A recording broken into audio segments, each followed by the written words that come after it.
climbs and on through currents and throbbing seas. Winds blowing through breathing trees and strong ozone and safe sunshine. Good planets are hard to find, yeah.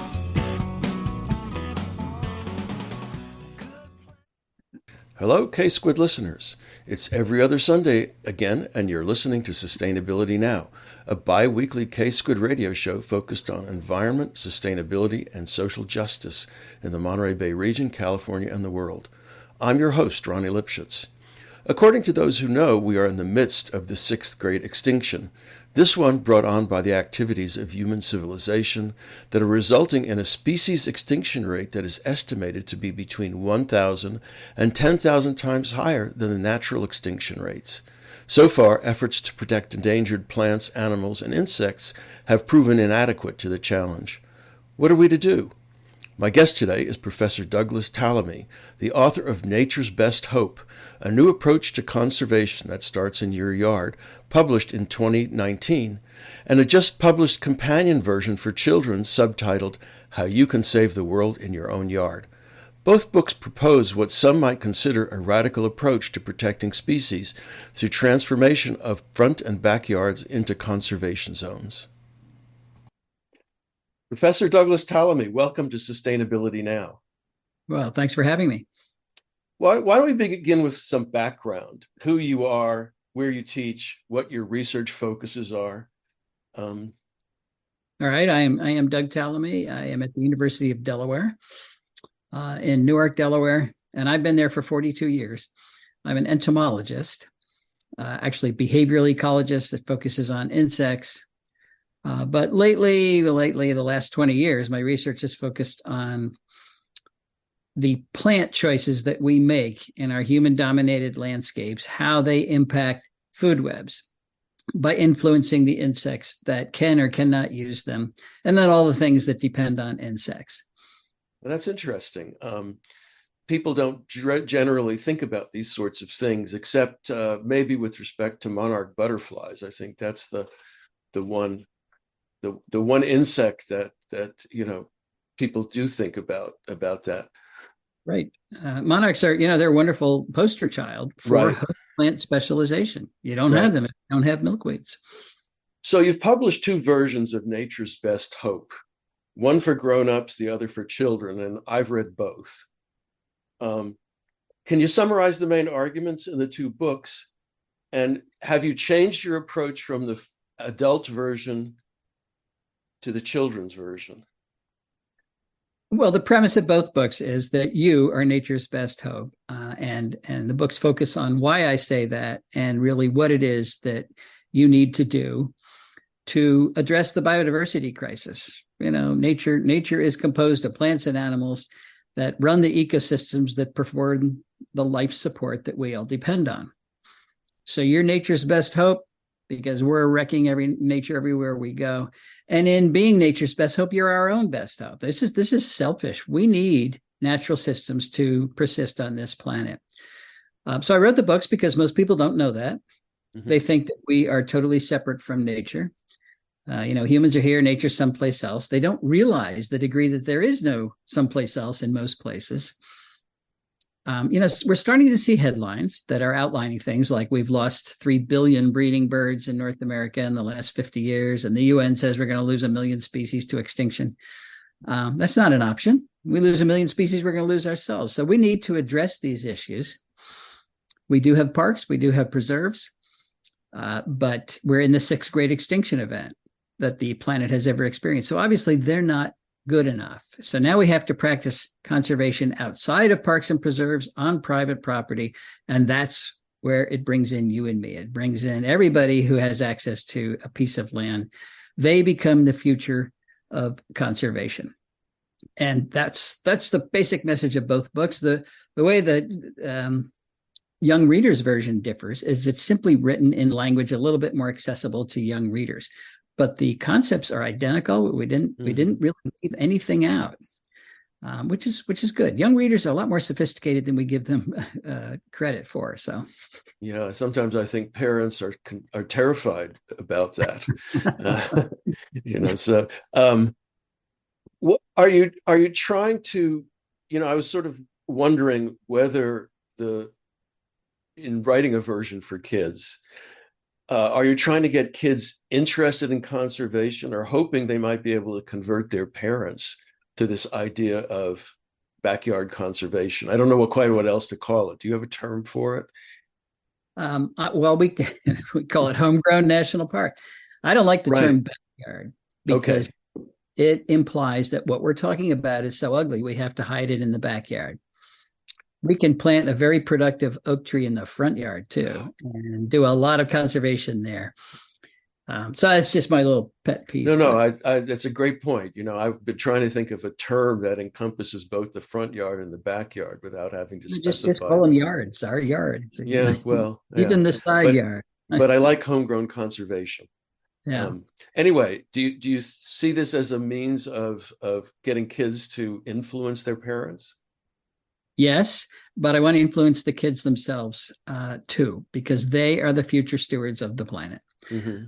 And if you listen to a typical media response to nature, it's something scary. It's something that's going to hurt you. If you go outside, you're going to get a disease, or a mountain lion is going to eat you, or something terrible is going to happen. And that's what the kids hear day in and day out. So a lot of them come at it afraid.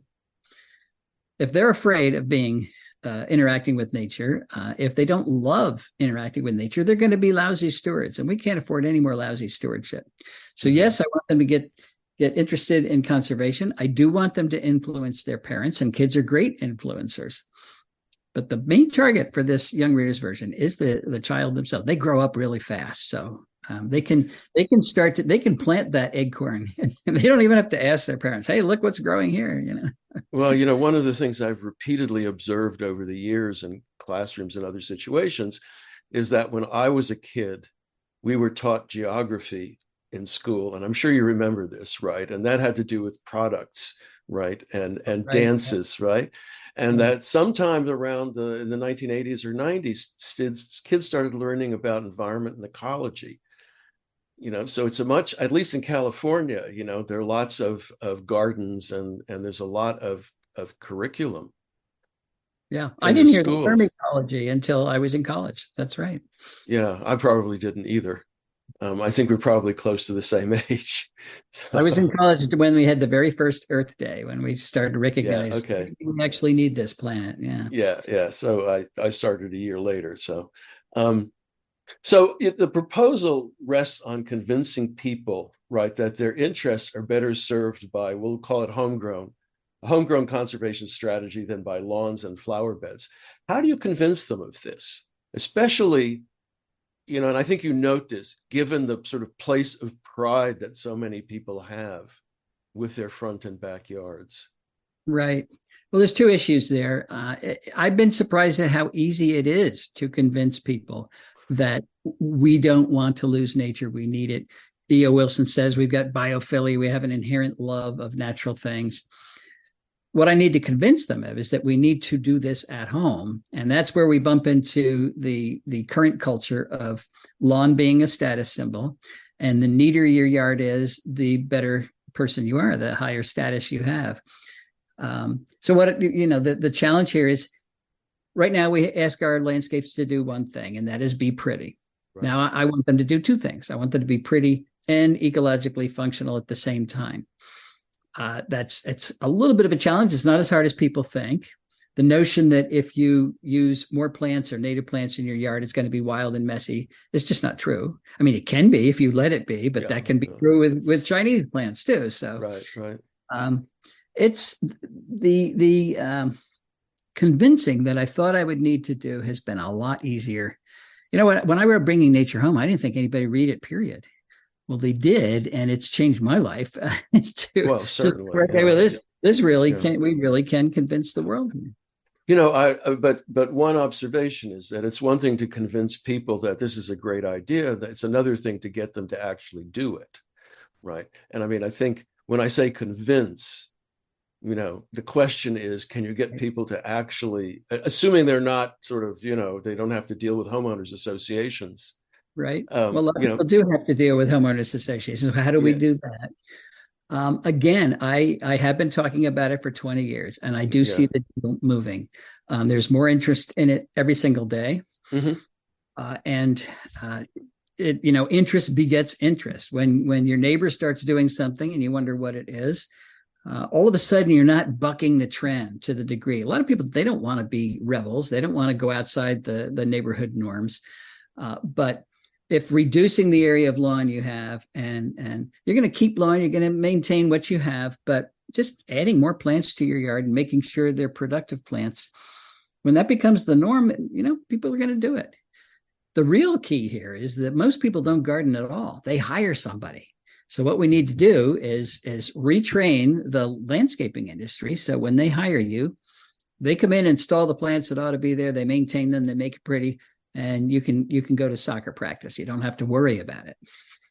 Yeah, I think possibly there's some differences between the East and West coasts in terms of that. And of course, there are in some places economic incentives to install xeriscapes and things that are more locally adapted. On the other hand, landscapers get probably paid by the plant.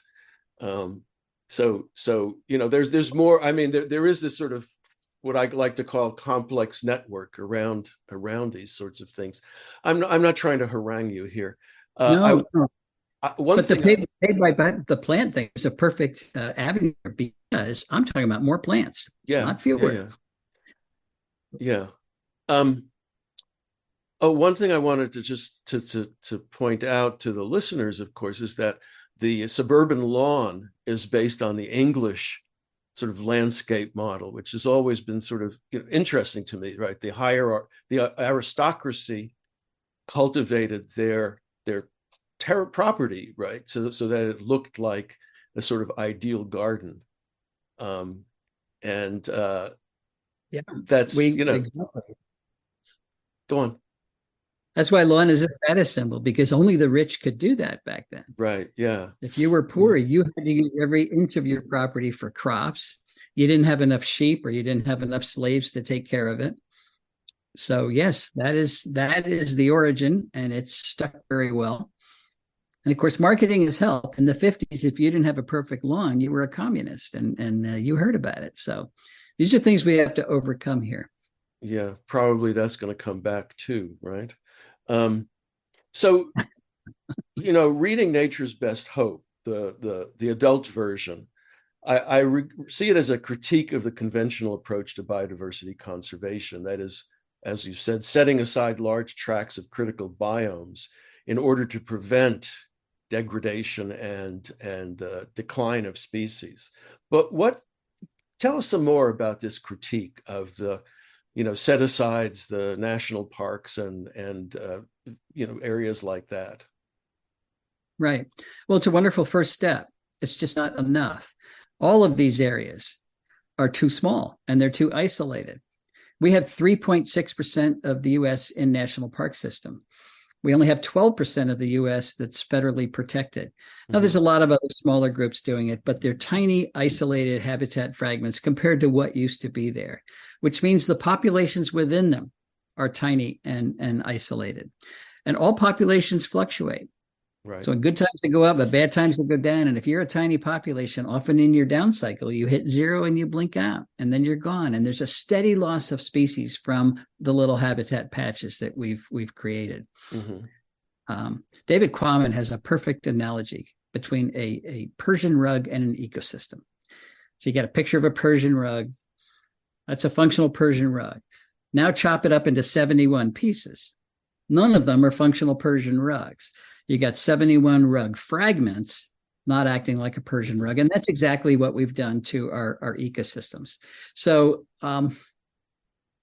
it's a good thing we've done that. I mean, it's a good thing we have these habitat fragments, because that's where the biodiversity is huddling right now. What we need to do is practice conservation outside of those parks and preserves. And every bit of conservation we do outside of those parks is going to help conservation within those parks. We want to convert the areas outside, even though it's private property, Right now, they're no man's land. We want to convert them to viable habitat. It might not be as good as what's inside the park, but it's going to be a whole lot better than it is now. Mm-hmm. And it forms connectivity, connecting those habitat fragments.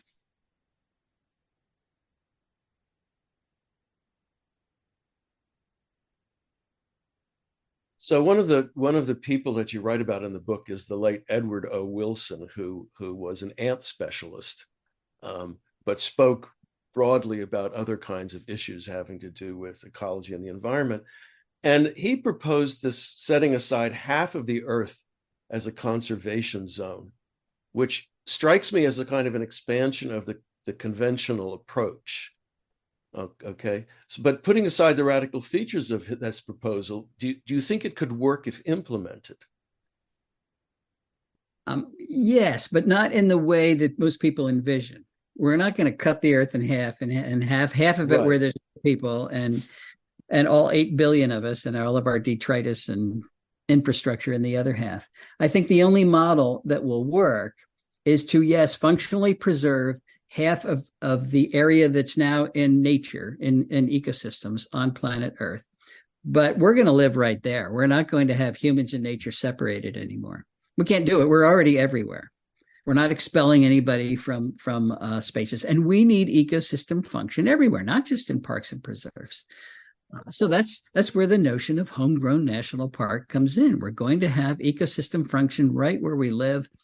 In this country, we've got 135 million acres of residential landscape. It's a great place to start.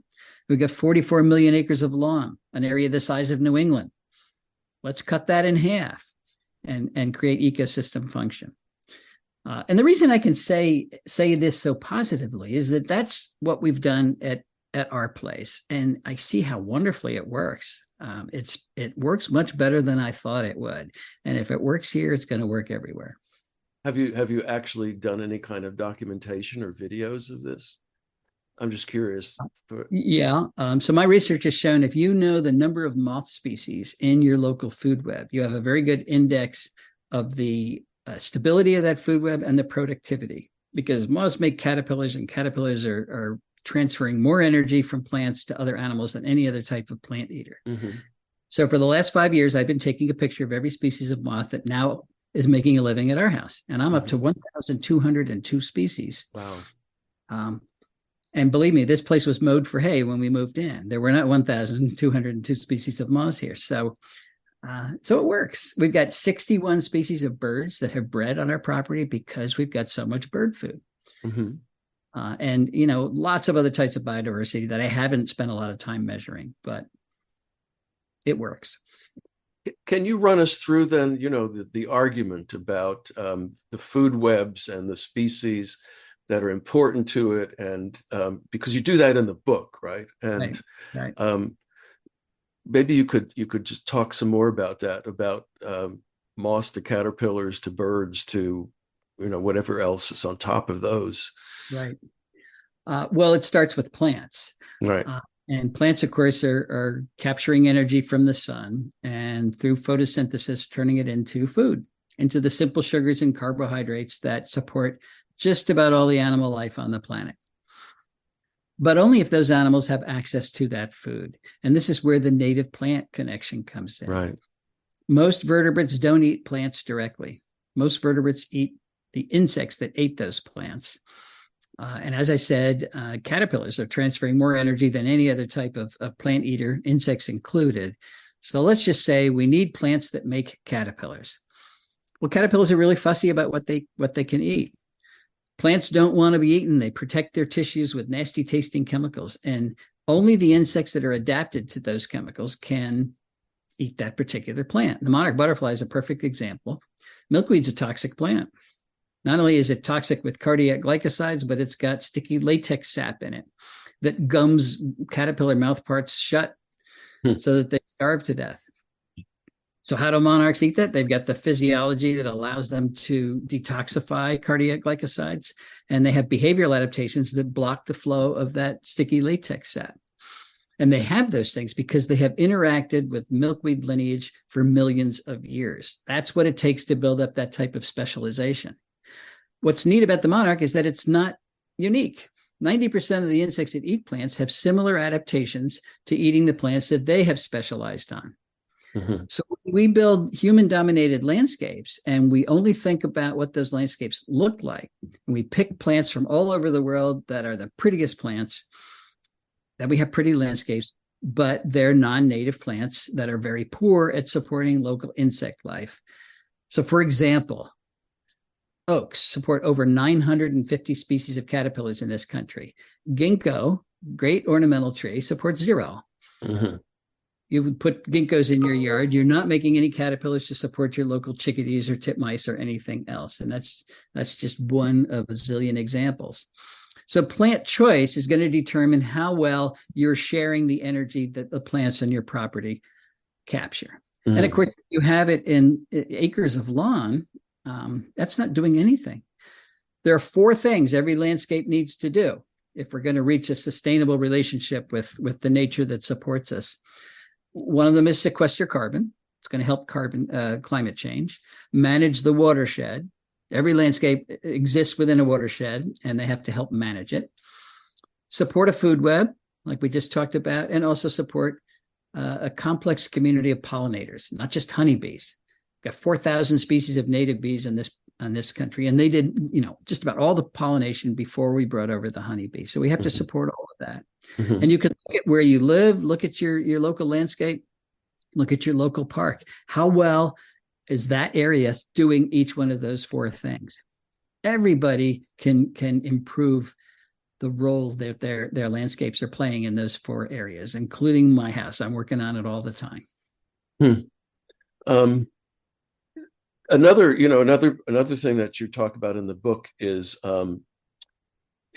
not just the exclusion of non-native species, because of this argument that you're making, rather than some other, I guess, more ethical or moral argument. I don't know exactly, but you talk about the movement of plants, birds, and insects and animals into suburban and urban spaces, right? Which we're seeing more and more of, as I suppose, as habitat shrinks.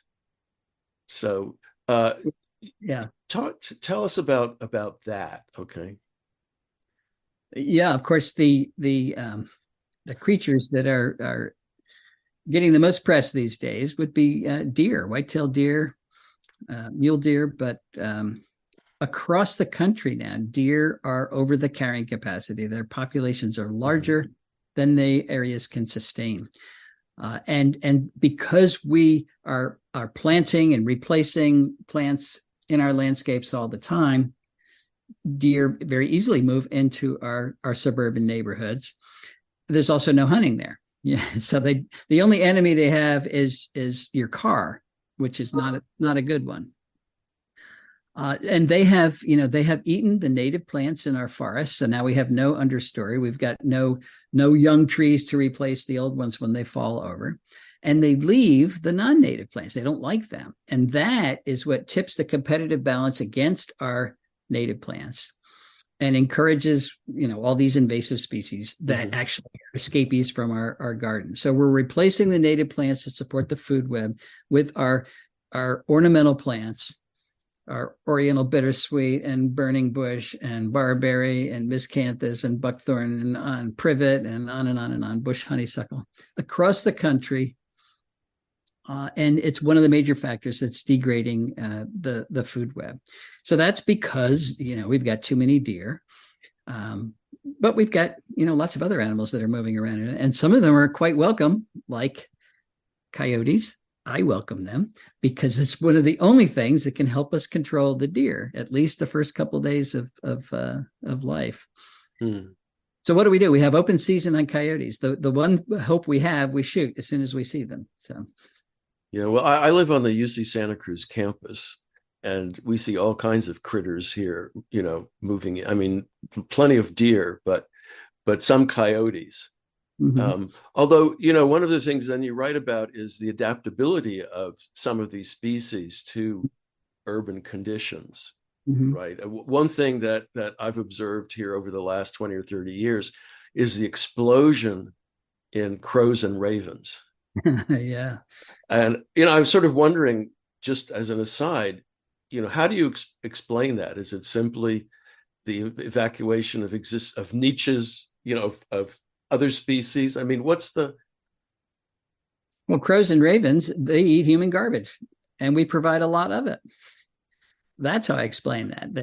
We're giving them a resource. They're omnivores. They eat just about anything. And so we create a lot of waste all the time. And it's the primary thing that's promoting them. In your book, you have the story about a fox, right, under the house. So what's the attraction of a suburban or semi-urban setting for foxes? Well, we have a lot of squirrels and we have a lot of rabbits in our suburban neighborhoods. Okay.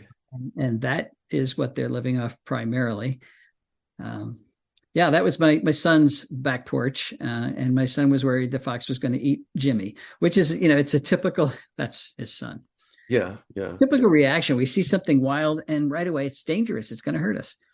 There's no way the fox is going to eat Jimmy. And the fox actually is successfully reproduced under his porch, and then they all left and everybody's happy. So, yeah, we've actually had some incidents around here of coyotes snatching small dogs. Yes. But we also have mountain lions, cougars on the campus, in the mountains here. So they're a little bit. We don't have that issue. No, they don't usually come down, but sometimes they're observed in, people's backyards. Well, let's go back to this other question, which I wanted to talk about, right? And it seems to me that both what I'm calling macro and micro conservation, right, the big areas and then the yards, come into conflict with a foundational element of our society, and that's property. I mean, you mentioned private property, right? Property is sacrosanct, right? And of course, we see in the sort of state-owned commons, the federal lands, which have been leased out for grazing and oil pumping and all kinds of activities, right? We see the people who have interests in those sort of mobilizing to prevent conservation strategies. Right. Well, yeah. Right. I mean, that's the subject of an intense, a lot of lobbying and a lot of struggle in the courts too. I'm sort of curious now, and you've already mentioned it. How do you, because private property is so central to your proposal, right? Do you run into objections? Can we do what you're proposing with, given the centrality of private property in our liberal political systems? And I mean, it's a political theory question. I know you're an entomologist, but I'm particularly interested in property. So I thought I'd throw that one at you. Okay, well, I'll answer that by reminding everybody that our properties are not like Las Vegas. What happens in Vegas stays in Vegas. What happens on our properties does not stay on our properties. And that really weakens that private property concept. And we already get it. We know we're not allowed to go to our private property and open a vial of smallpox spores. Sure. We understand that's going to escape. We understand that if a stream goes through our property, we're not allowed to throw cyanide in it because it's not going to stay there. That is true for every plant we pick for our property. It's true for those four things I mentioned our properties need to be doing. If we destroy the pollinator populations on our property, it impacts our local ecosystem. If we don't sequester carbon with the plants we choose, it's impacting everybody. So the way there's a direct conflict between the notion that I can do whatever I want on my property and not hurt anybody else, because you do hurt everybody else, or you can help everybody else. And it's simply a matter of explaining that and getting people to realize that your private property is actually a piece of the earth. We are evolutionary guests on this planet. Mm-hmm. And you can say you own a piece of the earth, but if you're going to own it, you also own the responsibility of sustaining it. And you can do that from a selfish perspective, because if we destroy all our ecosystems, we're destroying the life support we depend on. So, so ecologically, the concept of private property ownership and I can do whatever I want is highly flawed. And it's simply a matter of explaining that. Most people come along with it without a big problem. Yeah, I would respond that most people don't really understand that kind of, reasoning about private property, about their property, right? It's much more an emotional thing than it is a Sure. kind of logical, Sure. a reasoning point. Because this is where carrots work better than sticks. Sure. Yeah. Look at California, you get $3 per square foot rebate for every square foot of lawn you remove. I'm getting paid to do this. I know we don't have enough water for it, and it's working. Um, well, in terms of, your strategy is to try and convince people to do this, right? But Right. there is also the approach of trying to motivate larger scale change. I mean, you're focusing on individuals, which one by one can make a difference, but there might be some virtue in trying to, do this through legislation and various other kinds of incentives, which can also be coercive, right? Have you thought about that, right? Is because I don't think that appears in the books. I could be wrong about that, but No, but you're right. And yes, I've thought about it, but it's as you say, it's not been my approach. There are lots of other people trying to influence policy, and if you can do that, it works. There are some states that have banned the sale of invasive plants, and that's very powerful. But in general, our current society does not like top-down regulation, and they will rebel against anything the government says just because the government said it. I'm trying to get people to address their little piece of the earth without having to go through government, just because it's rewarding. They can see that it's actually making an impact, and we don't have to get tied up into policy. Policy's great. Let's do it. It just hasn't been my approach to it. And there are many other people working on that. So. Mm-hmm.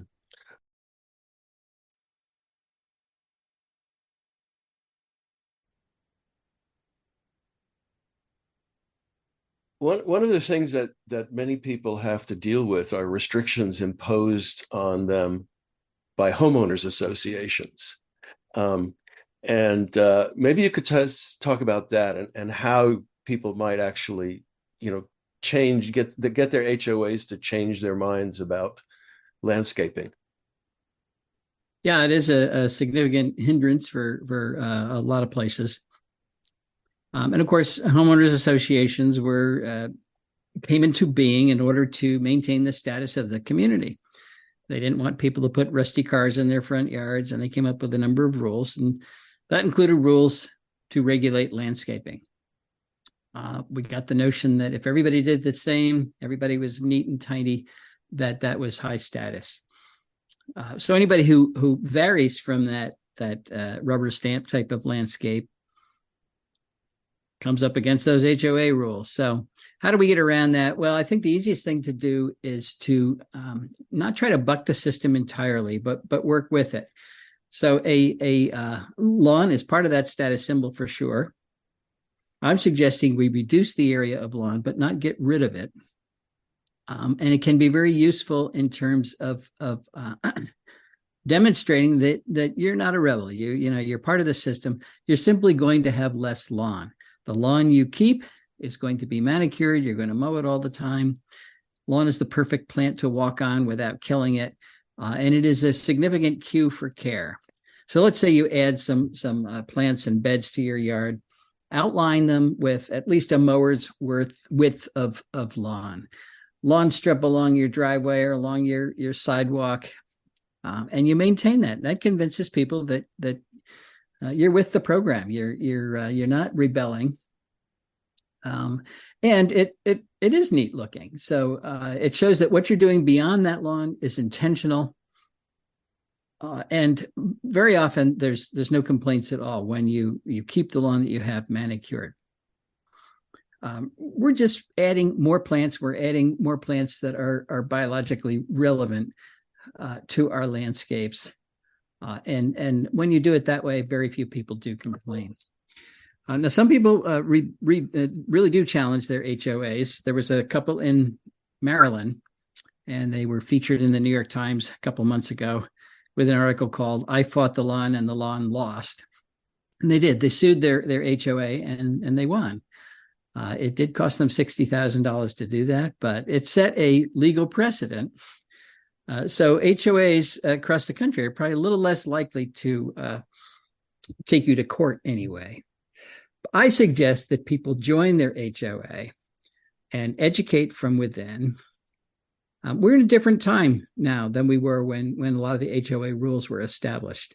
We do have a biodiversity crisis. A lot of people are recognizing that. We're recognizing that we're part of nature. We need it. We need to live with it, and finding ways to do that at home. It's an important part of our future. And a lot, the HOAs are manned by people. They can be reasonable. So I have people sending me emails saying, I did join my HOA. I've convinced them and everything's great. So I think that's a mechanism that works as well. Yeah, I mean, it sounds to me like planting park strips, along sidewalks and things like that might be a good strategy, good place to start with. Our homeowners association has rules about what belongs to the homeowner and what belongs to the commons, right? And the commons is generally grass, or nowadays it's what's ever growing in place of grass, because it's too expensive to replace the lawn. But anyway, one of the things that I think might have come up earlier is the Great Insect Extinction and its causes and its impacts. And maybe you could tell us some more about that. Yeah, we're in a period of global insect decline. I remember E.O. Wilson told us in 1987 that insects are the little things that run the world. And he actually outlined very clearly that if insects were to disappear, so would most everything else, including humans. So the loss of insects is serious. We've already lost about 45% of them, according to some studies. So we have to address the causes. And Dave Wagner at the University of Connecticut says it's really death by 1,000 cuts. I mean, there's a lot of causes of insect declines, from the misuse and overuse of pesticides and industrial agriculture. Light pollution at night is a major cause of insect decline. But habitat loss is the big one. And habitat loss includes the way we landscape all our human-dominated areas. When we favor plants from other continents that don't support the insect life that we need, it is a factor. And I don't know if I said it before, but we've got 135 million acres of residential landscapes. That's a big chunk of land that can either exacerbate the situation or help it, depending on plant choice. Which brings us to one of the things that we found out in my lab, and that is that all plants are not created equal in their ability to support insects. We know that non-native plants are very poor at doing it, but all native plants are not equally good as well. Some are much better than others in supporting insect populations. As a matter of fact, just 14% of our native plants are supporting 90% of the caterpillar populations out there that run our food webs. I call those keystone plants. And in a landscape without keystone plants is going to have a failed food web sooner or later. So I like to think of keystone plants as the 2x4s in the ecological house that you're building. They're the support system. You can't build an ecological house out of wallpaper, and that's what we've been trying to do for a long time. Remember what a keystone is. It's the stone in the middle of the Roman arch, and if you take that stone out of the arch collapses. So that's the analogy. If you take keystone plants out of your local food web, the food web collapses. And you can find out what those keystone plants are by going to Native Plant Finder. It's a section of the National Wildlife Federation website, Native Plant Finder, and put in your zip code, and the ranked list of both woody and herbaceous plants pop up. Now, if you're in California, and you are in California, Calscape is a similar tool, but it's even more accurate. because it has every species of native plant in California geo-referenced. So you can look at a map and see exactly where these plants occur. And you know where you live, and you can find a good overlap for what ought to be in your yard.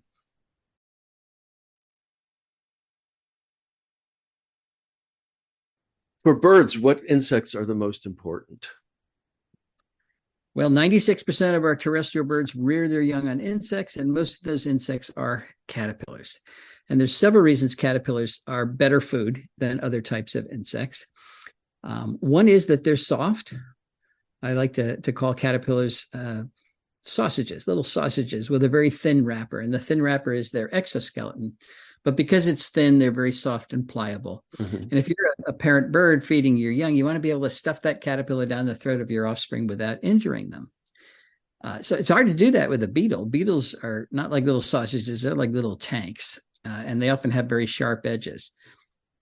So beetles can be very common, but they're not that, they're like little tanks. Yeah, they're not very good food.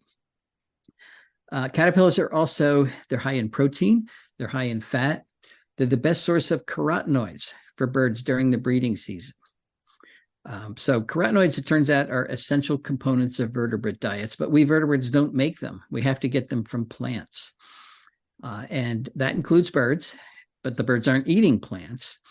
What is eating plant? The caterpillar that they're feeding their young. So caterpillars are the best source of carotenoids out of all of the types of insects, and that includes earthworms that birds feed their young. So it turns out that caterpillars really are an essential component of most birds' diets.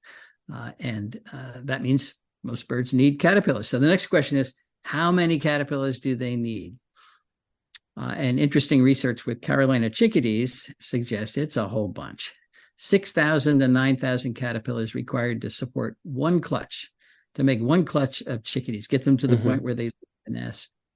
And after they leave the nest, the parents keep feeding them caterpillars for another 21 days. So you're talking about tens of thousands of caterpillars to make one clutch of a bird that's a third of an ounce.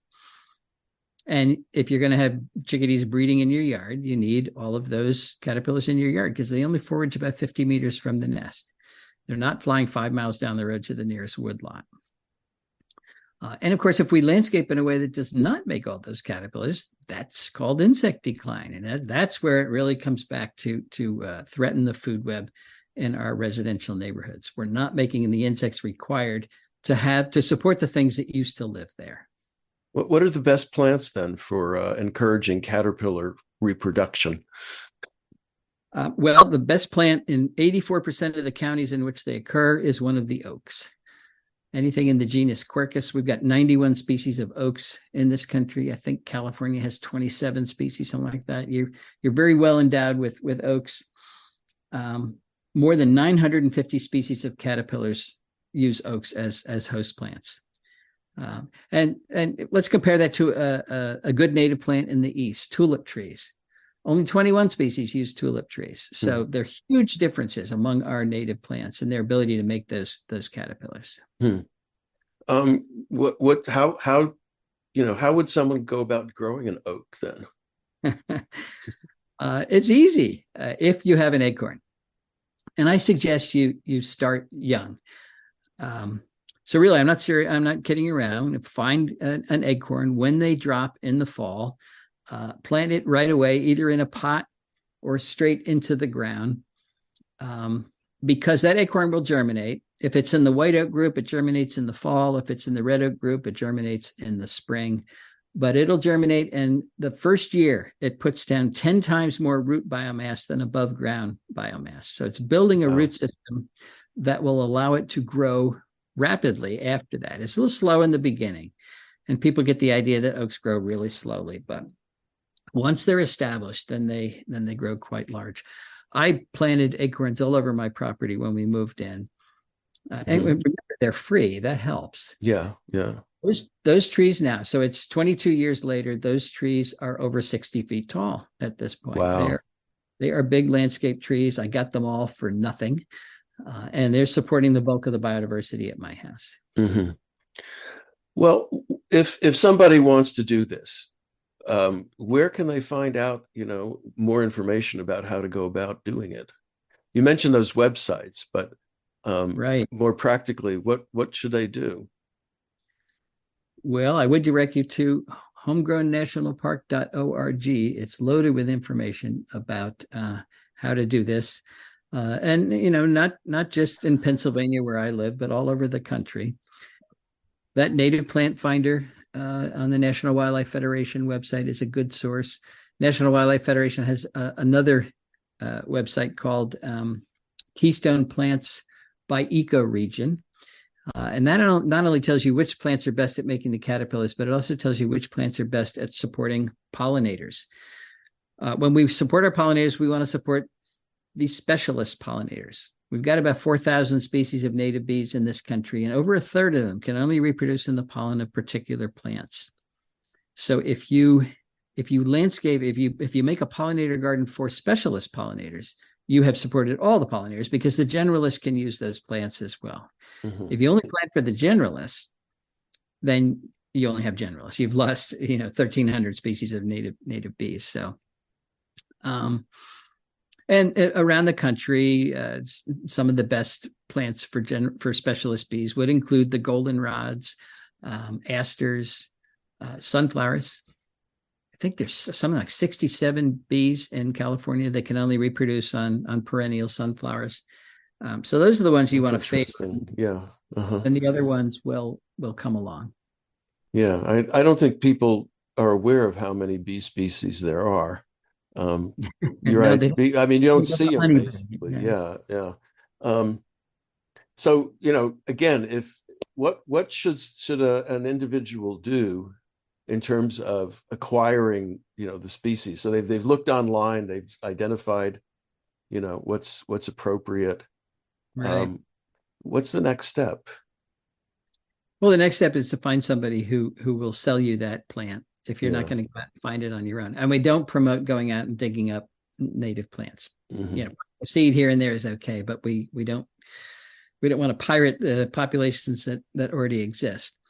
And the best source, I think, is the Native Plant Society that is in your state. Again, California has the best native plant society in the whole country, but every state has a native plant society, and they know who is selling native plants in different parts of your state. So there are specialist nurseries that sell native plants, but our big generalist nurseries also are selling more and more natives. They're recognizing a business opportunity. It's not that they oppose selling native plants in the past, it's just that nobody bought them. So why, there was no market for them. Mm-hmm. Well, now there is a market for them. The demand for native plants exceeds the supply, and that's a business opportunity. So that is starting to, they're starting to grow enough plants to meet that demand, and that's a good thing. But it's, around the country, it can be a bit of a challenge finding those plants, depending on how many nurseries have taken up the challenge. I know in Southern Virginia, there's kind of a vacuum for native plants. Nobody's selling them. So that's where the Native Plant Society in your state can help. They'll point you in the right direction. Mm-hmm. Mm-hmm. I was going to, point out that the best way, of course, to inspire people to do this is peer-to-peer or neighbor-to-neighbor, right? If you can do this successfully and, maybe lobby your neighbor about the virtues of doing that, as opposed to all of the material online. I mean, there's going to be a flood of materials online, and it's really getting to the doing. So where can listeners find your books? The major bookstores carry them, but so does Amazon. That's the easiest thing to do. I don't sell them personally. The way we buy any other book. Yeah. Lucky for you. Are you doing, so you're doing this sort of virtual book tour right now? I do a lot of webinars.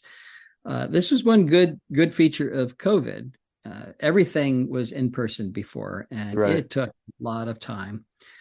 And then overnight, everything was virtual. I'd never even done a webinar before, but it used to be a real challenge for me. I live in Pennsylvania. To get to California was a 3 or 4 day adventure, and I have a job. It's hard to do that. But with a webinar, go upstairs, 1 hour, and I'm done. And that's opened up access to every state in the union. The only states I haven't talked in are new, and that's not true. Utah, that's not true. North Dakota, there's only 2 states I haven't talked in so far. Because webinars have opened it up, and I'm doing them all the time, including tonight. Yeah, well, that's great. It's I'm impressed by what you're able to do as a result. Well, thank you, Professor Douglas Tallamy, for being my guest on Sustainability Now. Well, I really appreciate the opportunity. Okay, and I encourage listeners to go out and look for these books for themselves and for their kids. Thank you for tuning in to Sustainability Now. If you'd like to listen to previous shows, you can find them at ksquid.org/sustainability now and Spotify, Google Podcasts, and Pocket Casts, among other podcast sites. So thanks for listening, and thanks to all the staff and volunteers who make K-Squid your community radio station and keep it going. And so until next every other Sunday, Sustainability Now.